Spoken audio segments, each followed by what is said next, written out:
টি-20 বিশ্বকাপের দল ঘোষণা বাংলাদেশের। ভারতের দলের সঙ্গে যোগ দিয়েছেন সাকিব আল হাসান।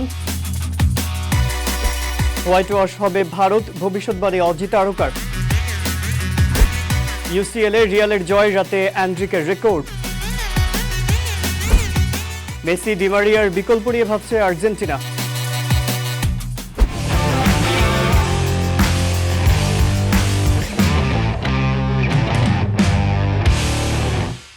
নারী টি-20 বিশ্বকাপের দল ঘোষণা করেছে বাংলাদেশ দল।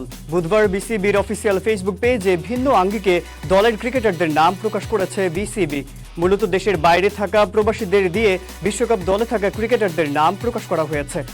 দল ঘোষণায় চমক হিসেবে বলা চলে তাজ নেহারের অন্তর্ভুক্তি। কোনো প্রকার আন্তর্জাতিক ম্যাচ খেলার অভিজ্ঞতা না থাকলেও ২৬ বছর বয়সী এই ব্যাটার সুযোগ পাচ্ছেন বিশ্বকাপের দলে। ২৬ বছর বয়সী টপ অর্ডার ব্যাটার জায়গা পেয়েছেন ঘরোয়া ক্রিকেট আর এ দলের হয়ে পারফরম্যান্সের সুবাদে।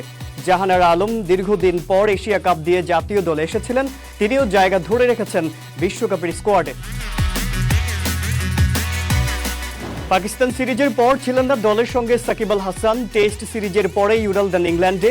তবে পুরো দল ভারতে থাকলেও দলের সঙ্গে অনুশীলনে ছিলেন না সাকিব। স্বাভাবিকভাবে প্রশ্ন উঠেছিল সাকিব কোথায়, কবে যোগ দিবেন দলের সঙ্গে। তবে দিন পেরিয়ে এলো স্বস্তির খবর। কয়েকদিন অপেক্ষার পর চেন্নাইয়ে দলের সঙ্গে যোগ দিয়েছেন টাইগার অলরাউন্ডার।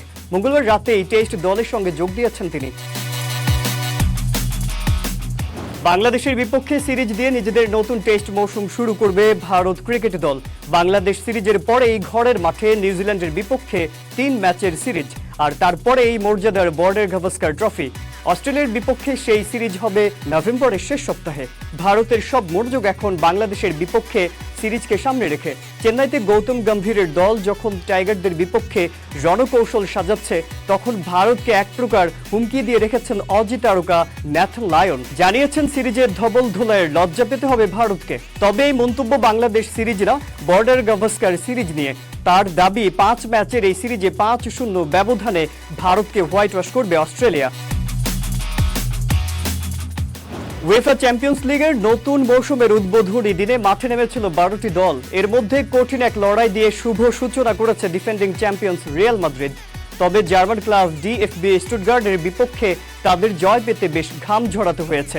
শেষ দিকের ২ গোলে ৩-১ ব্যবধানে জয়ের ম্যাচে রিয়ালের হয়ে রেকর্ড গড়েছেন ব্রাজিলিয়ান তরুণ অ্যান্ড্রিক ফেলিপ। স্প্যানিশ জায়ান্ট ক্লাবটির ইতিহাসে সবচেয়ে কম বয়সী হিসেবে তিনি চ্যাম্পিয়ন্স লিগে গোল করেছেন। এদিন নির্ধারিত ৯০ মিনিটের পর যোগ করা সময়ের ৫ম মিনিটে গোল করেন অ্যান্ড্রিক। একজন আন্তর্জাতিক ফুটবলকে বিদায় বলেছেন, আরেকজন আছেন ক্যারিয়ারের গোধূলি লগ্নে। আর্জেন্টিনা জাতীয় দল থেকে আনহেল ডিমারিয়ার বিদায়টা হয়েছে কোপা আমেরিকার চ্যাম্পিয়ন হয়ে। আর লিওনেল মেসি স্বপ্ন দেখছেন ২০২৬ বিশ্বকাপ খেলার। তবে ইনজুরি প্রবণ এই মহাতারকাকে আর হয়তো বেশি সময় পাবে না আলবিসেলেস্তেরা। মেসি ডিমারিয়ার অনুপস্থিতিতে তাদের বিকল্প কে হবেন এমন প্রশ্ন উঠেছিল কোচ লিওনেল স্কালোরির কাছে। বিশ্বকাপ জয়ী কোচ স্কালোরি বলেন, তারা অপরিবর্তনীয়, তারা এমন খেলোয়াড় যাদের প্রতিস্থাপন করা যায় না, অসম্ভব, কোনো সুযোগ নেই। ডিমারিয়া এবং লিও উভয় অনন্য খেলোয়াড়। ডিমারিয়ার প্রসঙ্গে তিনি আরো বলেন, সে আর জাতীয় দলের জার্সি গায়ে তুলবে না, সেটি ইতোমধ্যেই জানিয়ে দিয়েছে। আমরা তার কোনো বিকল্প খোঁজার চেষ্টাও করিনি, কারণ এটি ভুল হবে যে তার মতো কাউকে খুঁজে বের করা, এমন কেউ নেই। এদিকে বয়স বেড়ে ৩৭-এ দাঁড়িয়েছে মেসির। যুক্তরাষ্ট্র, মেক্সিকো ও কানাডায় হতে যাওয়া ২০২৬ বিশ্বকাপে তার খেলার সম্ভাবনা থাকলেও চোট তার পেছনে লেগে রয়েছে। সে কারণে জাতীয় দলের হয়ে চিলি ও কলম্বিয়ার বিপক্ষে খেলতে পারেনি মেসি। মেসি ডিমারিয়ার অনুপস্থিতি ভালোভাবেই টের পেয়েছে আলবিসেলেস্তে শিবির।